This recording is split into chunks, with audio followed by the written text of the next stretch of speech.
નકલી ઘી તેલ, નકલી મસાલા, નકલી સરકારી કચેરી, ગુજરાતમાં શું નકલી નથી હવે તો એનું લિસ્ટ બનાવવું પડે એ નોબત આવી ગઈ છે. કારણ કે નકલીનો રેલો સતત લાંબો થઈ રહ્યો છે. ઘી અને તેલમાં ભેળસેળ હવે જાણે નિયત ક્રમ બની ગયો છે. નફાખોરોને જાણે કોઈનો ડર નથી રહ્યો. ઠગબાજો પણ બિંદાસ રીતે અધિકારી બનીને નીકળી પડે છે અને લોકોને શિકાર બનાવી ખિસ્સા ભરે છે. અને આટલું ઓછું હોય એમ આરટીઓના દંડની રિસીપ પણ હવે તો નકલી નીકળવા લાગી છે. આ ગઠિયાઓ નકલી રિસિપ્ટ બનાવી ટ્રાફિક પોલીસ પાસેથી અસલી વાહન છોડાવી ગયા અને પોલીસ માથું ખજવાળતી રહી ગઈ. યાત્રિકોની બસમાં પડેલા આ પાર્સલમાં કોઈ સામાન નહીં, ઘી છે અને એ પણ શંકાસ્પદ. પાટણથી ઘીનો આ મોટો જથ્થો બસમાં મુંબઈ લઈ જવાઈ રહ્યો હતો, પણ પોલીસે રસ્તામાં જ આ ભેળસેળયુક્ત ઘી ઝડપી પાડ્યું. ઘીના 105 ડબ્બા જપ્ત કરવામાં આવ્યા છે, જેની કિંમત 3,92,000 થાય છે. આ ઘી વેચનારા 7 વેપારીઓની પણ પોલીસે અટકાયત કરી છે. નકલી અને ભેળસેળયુક્ત ઘીની હેરાફેરી અને વેચાણનો આ કોઈ પહેલો કિસ્સો નથી. હવે તો આવા કિસ્સા જાણે રોજિંદો ક્રમ બની ગયા છે. મોટી બ્રાન્ડના પેકિંગમાં ભરી બજારોમાં ઠલવાતું નકલી ઘી પણ છાશવારે પકડાઈ રહ્યું છે. એવામાં ખાનગી ટ્રાવેલ્સની બસમાં ઘીની આંતરરાજ્ય હેરાફેરી એ મોટી ચિંતાનો વિષય છે. નકલીનો આ વેપલો દેશવ્યાપી છે. ફક્ત ઘી નહીં, નકલી પનીર, નકલી તેલ પણ મોટા પાયે બજારમાં ઠલવાઈ રહ્યું છે. જો ખાદ્ય ચીજ વસ્તુઓ નકલી મળી શકે તો પછી એને તપાસનારા અધિકારીઓ પણ નકલી કેમ ના હોય? સાબરકાંઠાના ઈડરમાં આવો જ એક કિસ્સો સામે આવ્યો છે. એક ઠગ જાતે જ ફૂડ ઇન્સ્પેક્ટર બની ગયો અને બજારમાં શિકાર શોધવા નીકળી પડ્યો. બજારમાં એક કરિયાણાના વેપારીને ત્યાં પહોંચ્યો અને ગાંધીનગરથી તપાસ માટે આવ્યો છું એમ કહી વેપારીને ધમકાવવા લાગ્યો.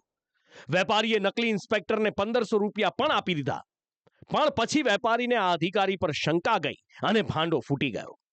આસપાસના લોકોએ ભેગા મળી બની બેઠેલા સાહેબને મેથી પાક ચખાડ્યો અને આ ગઠિયાને પોલીસને સોંપી દીધો. આ કિસ્સો બતાવે છે કે લોકોને ઠગવા માટે ગઠિયાઓ કોઈ પણ સ્વાંગમાં આવી શકે છે. નકલી પોલીસ અને નકલી અધિકારીઓના કિસ્સા અગાઉ પણ અઢળક સામે આવી ચૂક્યા છે. એવામાં ચેતવું જરૂરી છે. આ તરફ સુરતમાં પણ નકલીનો રેલો આવ્યો. અહીંયા તો ભેજાબાજોએ આરટીઓની રિસિપ્ટો જ નકલી બનાવી દીધી. સામાન્ય રીતે ટ્રાફિક પોલીસ જે વાહનો જપ્ત કરે છે એ વાહનના માલિકોએ દંડની રકમ આરટીઓમાં ભરી એની રિસિપ્ટ મેળવી એના આધારે ટ્રાફિક પોલીસ પાસેથી પોતાનું વાહન પરત મેળવવાનું રહે છે. પણ ગઠિયાઓએ આરટીઓની બોગસ રિસિપ્ટ બનાવી અને એના આધારે વાહન છોડાવવા ટ્રાફિક પોલીસ પાસે પહોંચી ગયા અને તેમની ચોરી પકડાઈ ગઈ.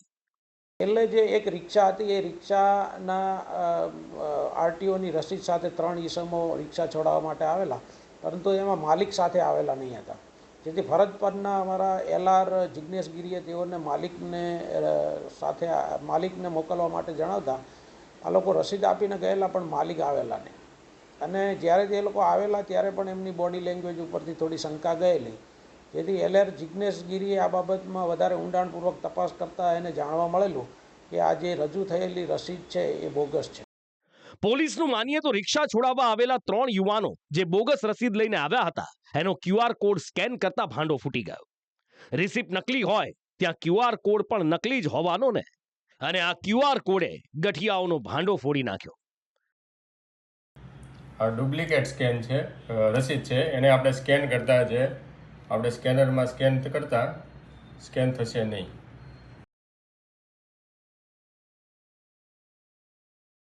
જ્યારે ઓરિજિનલ રસીદ છે જેને આપણે સ્કેનરમાં સ્કેન કરતા સ્કેન થશે. નકલી રિસિપ્ટનું આ કૌભાંડ છેલ્લા 3 વર્ષથી ચાલતું હતું. જૂની રિસિપ્ટની તપાસ કરવામાં આવી તો 29 રિસિપ્ટ બોગસ હોવાનું સામે આવ્યું. જેને જોતા હવે સરથાણા ટ્રાફિક પોલીસે ગઠિયાઓ સામે ગુનો નોંધ્યો છે. જે ડુપ્લિકેટ રસીદ બનાવેલી છે એ એક પ્રકારનું કાયદાની દ્રષ્ટિએ બનાવટી રેકર્ડ અને બનાવટી દસ્તાવેજ કહેવાય. એટલે ગંભીર ગુનાની જે સજાની જોગવાઈ છે એ પણ ઘણી મોટી છે અને આ કેસ સેશન ટ્રાયબલ કેસ બને છે, એટલે એની ગંભીરતા ઘણી ગણી શકાય. અને સાહેબ હવે જે રીતે સરથાણામાંથી પકડાયું છે તો બીજા બધા રિજિયનમાં પણ નકલી રિસિપ્ટથી ગઠિયાઓ ટ્રાફિક પોલીસ અને આરટીઓને છેતરી ગયા. સવાલ એ થાય કે આવી છેતરપિંડીનો વ્યાપ કેટલો હશે? સરકારી તિજોરીને તો ચૂનો લાગે જ છે, પણ આ છેતરપિંડી વાહન માલિકોને પણ ભારે પડે છે. કોઈ પણ વ્યક્તિ નકલી રિસિપ્ટના આધારે વાહન છોડાવી શકે છે, ત્યારે પોલીસની કામગીરી પર પણ સવાલ ઉઠે છે. બ્યુરો રિપોર્ટ, સંદેશ ન્યૂઝ.